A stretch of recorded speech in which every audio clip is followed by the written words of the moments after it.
CYC 246, 96.9. Difusora, o amor do Amazonas. Difusora FM.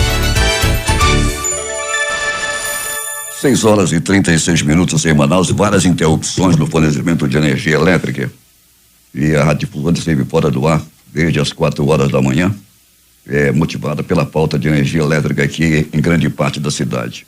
Já temos aqui uma nota de esclarecimento da Amazonas Energia que diz: a Amazonas Energia informa que na data de hoje, às 4h03, houve um desligamento de disjuntores de fronteira ao Sistema Interligado Nacional Lachuca-Manaus, que afetou as subestações de Aparecida, Cachoeirinha, Flores, Iranduba, Manacapuru, Ponta Negra, Bairro da Redenção, Seringal, Santo Antônio e o V8.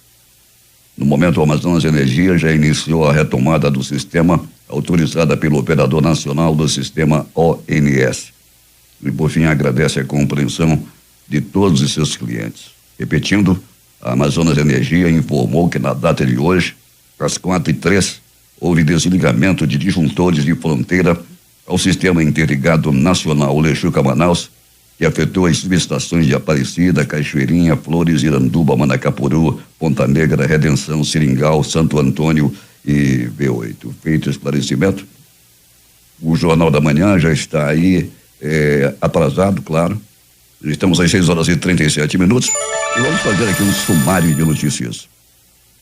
O Date Time informa que o dia hoje terá duração de 11h58 e 55 segundos, com meio-dia solar às 11h03. Pode chover 5 milímetros em áreas isoladas, prevê o Climatempo. Já a temperatura, que é de 25 graus, terá máxima de 35 graus Celsius. A umidade do ar está em 90% e os ventos estão com 8 km/h de velocidade. É sexta-feira, 30 de junho. Chegamos aos 181 dias do ano. Faltam 184 para terminar 2023. Dia dos Santos Protomártires da Igreja de Roma. Também é o dia do caminhoneiro, Dia Internacional do Asteroide, Dia Internacional do Profissional de Biotecnologia, Dia da Mídia Social, Dia do Fiscal Federal Agropecuário, Dia Internacional do Parlamentarismo e o Dia do Bomba Meu Boi. Essa é a edição 27.034 do Jornal da Manhã.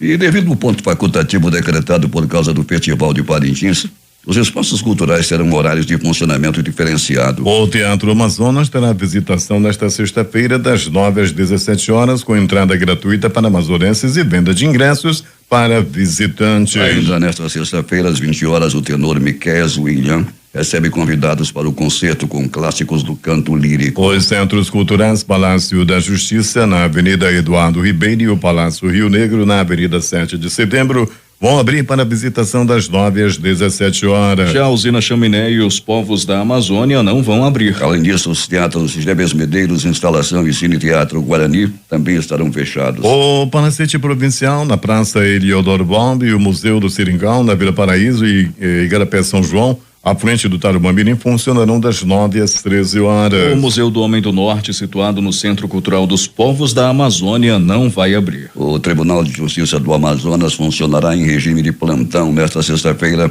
e segunda-feira, dia 3, por antecipação do ponto facultativo em alusão ao aniversário de 132 anos de instalação do Poder Judiciário do Amazonas, que é comemorado nesta terça-feira. Os atendimentos serão de 8 às 18 horas para avaliação de pedidos que não possam aguardar o expediente normal do Judiciário. A Sulforma cumpriu na manhã de ontem a agenda de visitas a Rio Preto da Eva para conhecer projetos relevantes desenvolvidos atualmente na área do Distrito Agropecuário da Sulforma. Durante a ação que percorreu 4 ramas e teve seu ápice no Centro Social Acateu, o superintendente da autarquia Bosco Saraiva anunciou a retomada do atendimento físico na sede da instituição localizada no município e a assinatura de um termo de cooperação buscando apoiar o processo de regularização fundiária da localidade.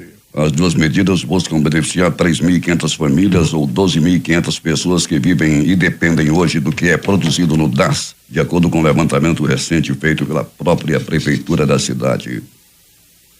Após decisão expedida pela vara especializada em meio ambiente, a prefeitura de Manaus começa a fase de notificação para a retirada de quase 900 flutuantes irregulares localizados nas margens do rio Tarumaço. Todos os flutuantes que estiverem irregulares sem a licença ambiental obrigatória expedida pelo Instituto de Proteção Ambiental do Amazonas, o IPAAM, além de documento de autorização da Marinha, nada a opor, terão um prazo de 30 dias para a desmobilização voluntária das estruturas. Todos os fluentes ou flutuantes que estiverem irregulares sem a licença ambiental obrigatória expedida pelo Instituto de Proteção Ambiental do Amazonas, além de documento de autorização da Marinha, terão um prazo de 30 dias para a desmobilização voluntária das estruturas. A etapa seguinte será a retirada pelo poder público dos flutuantes que permanecerem e que não estão devidamente licenciados pelo órgão ambiental. A ação está sendo coordenada pela Secretaria Municipal do Meio Ambiente e Sustentabilidade, SEMAS, juntamente com a Secretaria Municipal de Segurança, SENSEG, e apoio da Marinha do Brasil. Pesquisa eleitoral. Se as eleições fossem hoje, o atual prefeito de Itacoatiara, Mário Abraim, do PSC, seria reeleito com 41,8% dos votos do município. Há 15 meses do pleito, o favoritismo dele parece em pesquisa da Perspectiva publicada nesta quinta-feira. O segundo colocado é o deputado estadual Cabo Maciel, do PL, que aparece com 20,7% das intenções de votos. Doutor Marcondes com 9,7%, Sheila Moreira com 3,7%, Jean Eder com 2,5% e Dom Marques 1,6%. aparecem logo atrás. Além disso, ontem a Perspectiva divulgou números da corrida eleitoral em Parintins. 2 mulheres aparecem na frente. O Amazonas registra mais de 10.800 casos de dengue e 5 óbitos pela doença no período de janeiro até ontem. O cenário da dengue foi atualizado em boletim emitido pela Fundação de Vigilância em Saúde. Na classificação de municípios com maiores taxas de incidência estão Jutaí, Tonantins e Pichuna e Tefé. O informe epidemiológico da dengue também torna disponível o recorte da situação da dengue na região do Alto Solimões, onde o monitoramento é realizado pelo Laboratório de Fronteiras Lafron, em Tabatinga. A Defensoria Pública do Amazonas expede recomendação para que pessoas trans e travestis possam escolher o gênero dos agentes de segurança pública que fazem revistas pessoais nos eventos durante o período do Festival de Parintins. Este mês ocorreu uma roda de conversa sobre orientações de retificação de nome e gênero, onde mulheres trans relataram que foram constrangidas ao serem revistadas por agente do sexo masculino no Festival de 2022. O documento foi encaminhado para as secretarias estaduais de Cultura e de Segurança Pública e para os responsáveis pelos eventos que ocorrem paralelamente em Parintins. Uma unidade será de prontidão para atender às demandas da população. Entre hoje e o dia 3 de julho, das 8 às 17 horas, a unidade também vai atuar em regime de plantão na ilha Tupinambarana. A ministra da Cultura, Margarete Menezes, vai participar da abertura do 56º Festival Folclórico de Parintins nesta sexta-feira. A informação foi divulgada ontem pelo governo do estado. Esta será a primeira visita oficial da ministra à região norte, quando aproveitará a oportunidade para falar sobre a importância da disputa dos bombás caprichoso e garantido para a cultura do país. A ministra também vai abordar a Lei Paulo Gustavo e o trabalho para descentralizar os recursos de fomento à cultura, especialmente na região norte. 96.9. O amor do Amazonas. Fiémanchete. Você ouve aqui. Jornal da Manhã. Rádio Difusora. 6:49 em Manaus. Últimas notícias. O segundo lote de restituições do Imposto de Renda 2023 começa a ser pago nesta sexta-feira. Segundo informações da Receita Federal, mais de 5,1 milhões de contribuintes receberão cerca de 7,5 bilhões de reais.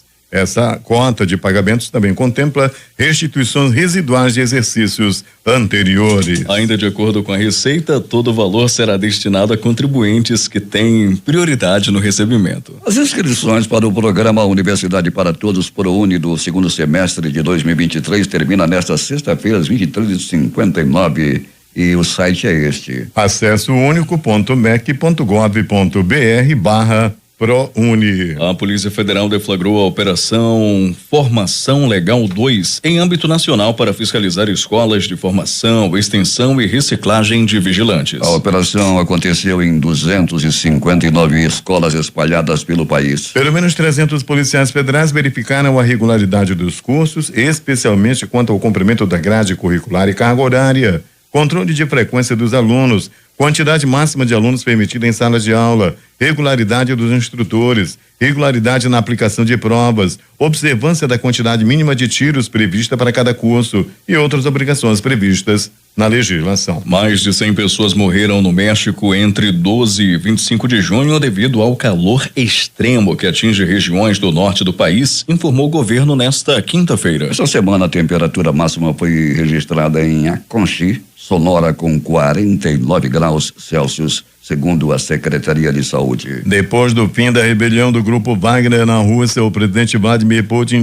deu 3 opções aos combatentes da milícia: ir para Belarus, voltar para casa ou se integrar às forças russas. Mas o que exatamente aconteceu com os cerca de 20 mil combatentes liderados por Yevgeny Prigozhin é totalmente desconhecido, comenta o especialista alemão Nicolas. Informações reunidas nas redes sociais, imagens de satélite e declarações das Forças Armadas ucranianas indicam que os combatentes ucranianos conseguiram libertar alguns vilarejos ao longo da linha de combate ao leste da cidade de Zaporizhia e ao norte e ao sul de Bakhmut. O ministro Alexandre de Moraes, do Supremo Tribunal Federal, negou o pedido de revogação da prisão do tenente-coronel Mauro Cid, ex-ajudante de ordem de Jair Bolsonaro, que vai ter de prestar um novo depoimento à Polícia Federal nesta sexta-feira. A decisão do ministro é do dia 25 e está sob sigilo. Moraes também decidiu manter presos Max Guilherme de Moura, Sérgio Cordeiro e Ailton Barros. O ministro Dias Toffoli do Tribunal Superior Eleitoral votou nesta quinta-feira pela inconstitucionalidade do uso da tese de legítima defesa da honra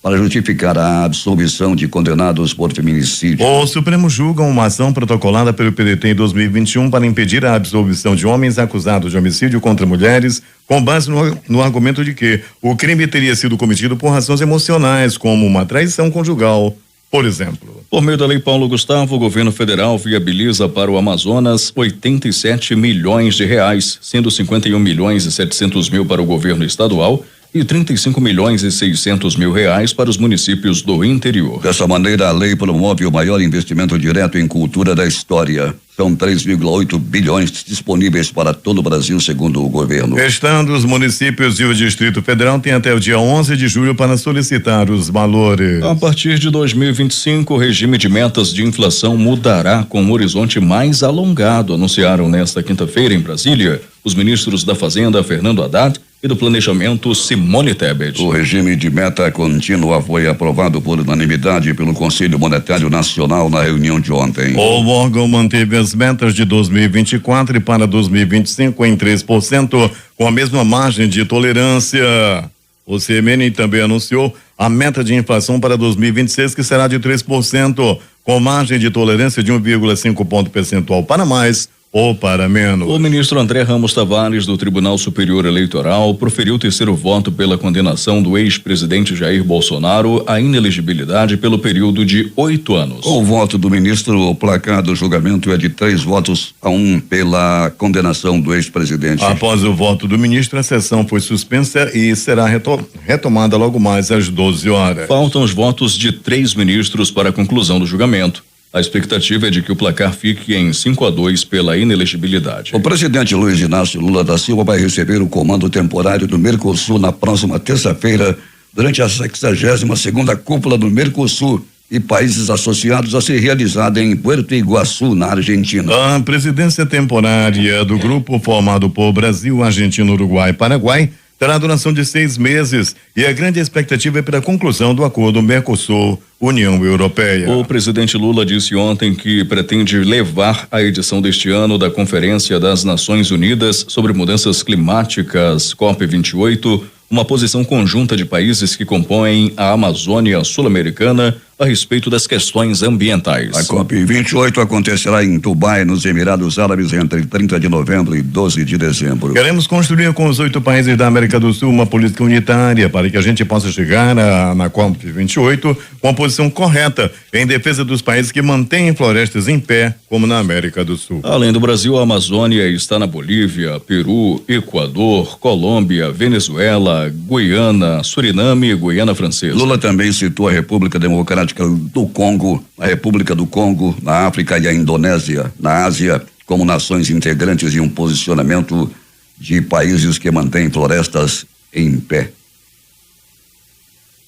O Ministério da Fazenda publicou uma portaria com novas regras para compras internacionais feitas pela internet nesta sexta-feira. Pela norma, o governo vai deixar de cobrar o imposto de importação para compras online de até $50, desde que as empresas entrem em um programa da Receita e recolham tributos estaduais. Antes, todas as compras de importados eram taxadas independentemente do valor. A isenção de $50 que existia era restrita apenas para remessas internacionais entre pessoas físicas. Ou seja, empresas estavam fora desta isenção. Pela portaria publicada hoje, as compras online de até $50 feitas em empresas que não cumprirem com as novas regras do governo continuarão sendo taxadas e a medida começa a valer a partir do dia 1º de agosto. Os principais jornais do país e seus destaques de capa nesta sexta-feira, o Globo do Rio de Janeiro. TSE indica placar final de 5-12 por inelegibilidade de Bolsonaro.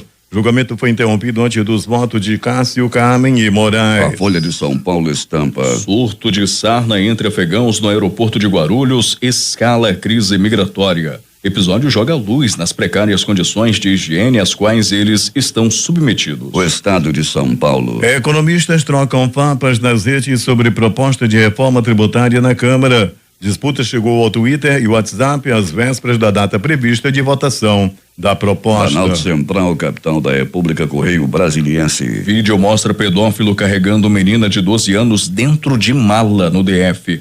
Daniel Moraes e sua cúmplice Geise Souza foram presos pelo sequestro da garota. Valor econômico. Governo adotará meta contínua de inflação a partir de 2025, diz Haddad. Com a mudança, o Banco Central passará a perseguir o nível determinado para a inflação acumulada em 12 meses em um período mais flexível. Estado de Minas. Polícia Civil ouve servidores investigados em caso de morte de escrivã. Delegado e investigador foram transferidos da delegacia onde Rafaela Drummond trabalhava. Jornal do Comércio no Recife. Facção alvo de operação em Pernambuco estaria usando gravadora musical para lavagem de dinheiro. Dono da gravadora e um cantor de funk estão entre as pessoas investigadas pela polícia. Fortaleza Diário do Nordeste. Ceará gera mais 3,4 mil novos empregos em maio e tem maior salário médio de admissão do Nordeste. Entre os setores que mais contribuíram estão os de serviços e da construção civil. E finalmente o 0 Hora de Porto Alegre. Desenrola Brasil, publicado portaria que regulamenta o programa de renegociação de dívidas.